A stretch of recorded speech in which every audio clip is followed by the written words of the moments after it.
ಏನ್ ಮಗ ಸಮಾಚಾರ, ಹೆಂಗಿದೆ ಲೈಫ್?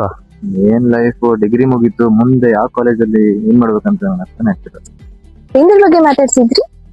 ಏನಿಲ್ಲಕ್ಕ, ಡಿಗ್ರಿ ಮುಗ್ದಿದೆ. ಸೊ ಕಾಲೇಜ್ ಯಾವ್ದು ಜಾಯ್ನ್ ಆಗ್ಬೇಕು ಅಂತ ಗೊತ್ತಾಗ್ತಿಲ್ಲ. ಇವಾಗ ನಿಮ್ ಬೆಸ್ಟ್ ಕಾಲೇಜ್ ಬೇಕು ಅಂತಂದ್ರೆ ನಮ್ Nagarjuna college of engineering and technology ಅಂತ ಚಿಕ್ಕಬಳ್ಳಾಪುರ ಹತ್ರ ಬೀರ್ಗನಹಳ್ಳಿ ಹತ್ರ ಲೊಕೇಟ್ ಆಗಿದೆ. ಸೊ ಅಲ್ಲಿ ನಿಮ್ಗೆ MBA ಮಾಡ್ಬೇಕು ಅಂತ ಏನಾದ್ರು ಇಂಟ್ರೆಸ್ಟ್ ಇದ್ರೆ ಸೊ ನಿಮ್ಗೆ ಸ್ಪೆಷಲೈಸೇಷನ್ಸ್ ನ ಆಫರ್ ಮಾಡಿದ್ದಾರೆ. ಆ ಸ್ಪೆಷಲೈಸೇಷನ್ಸ್ ಬಂದ್ಬಿಟ್ಟು ನಿಮ್ಗೆ business analytics, marketing, HR, finance, logistics and supply chain ಇವೆಲ್ಲ ನಿಮ್ಗೆ ಪ್ರೊವೈಡ್ ಮಾಡಿದ್ದಾರೆ. ಅಕ್ಕ ಆಪ್ಷನ್ ಎಂಟ್ರಿ ಹೆಂಗಕ್ಕ ಮಾಡೋದು ಕಾಲೇಜ್? ಸೊ MBA ಗಾದ್ರೆ B228 ಅಂತ ಕೋಡ್ ಇರುತ್ತೆ. ಅದನ್ನ ನೀವು ಆಪ್ಷನ್ ಎಂಟ್ರಿಯಲ್ಲಿ ಫಸ್ಟ್ ಅಲ್ಲಿ ಹಾಕಿದ್ರೆ Nagarjuna college of engineering and technology ಅಂತ ಬರುತ್ತೆ. ಸೊ ನೀವು ಅದಕ್ಕೆ ಅಪ್ಲೈ ಮಾಡಿದ್ರೆ ನಿಮ್ಗೆ ಕಾಲೇಜ್ ಸಿಗುತ್ತೆ. ಅಕ್ಕ ನಾನು BCA ಮುಗಿದಿದೆ, ಇವಾಗ ನೆಕ್ಸ್ಟ್ MCA ಮಾಡ್ಬೇಕು. ಈ ಕಾಲೇಜಲ್ಲಿ ಇದ್ದೇನೆ. ಇದೆಪ್ಪ MCA ಇದೆ. MCA ಅಲ್ಲಿ ನಿಮ್ಗೆ ಆಫರ್ ಮಾಡಿರೋ ಸ್ಪೆಷಲೈಸೇಷನ್ಸ್ ಬಂದ್ಬಿಟ್ಟು AI and ML, cloud computing ಮತ್ತೆ ಫುಲ್ ಸ್ಟಾಕ್ ಡೆವಲಪ್ಮೆಂಟ್. ಅಕ್ಕ MCA ಗೆ ಹಾಕೋ.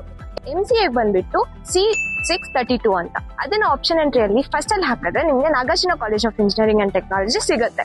ಸೊ MBA ಮತ್ತೆ MCA ಬಂದ್ಬಿಟ್ಟು ಅಟಾನಮಸ್ ಅಂಡರ್ VTU ಬರುತ್ತೆ. ಒಂದ್ ವೇಳೆ ಸಿಕ್ಕಿಲ್ಲ ಅಂತಂದ್ರೆ ನೀವು ಕೌನ್ಸಿಲರ್ಸ್ ನ ಮಾತಾಡಿ ನೀವು ಬೇಕಿದ್ರೆ ಅಲರ್ಟ್ ಮಾಡ್ಕೋಬಹುದು.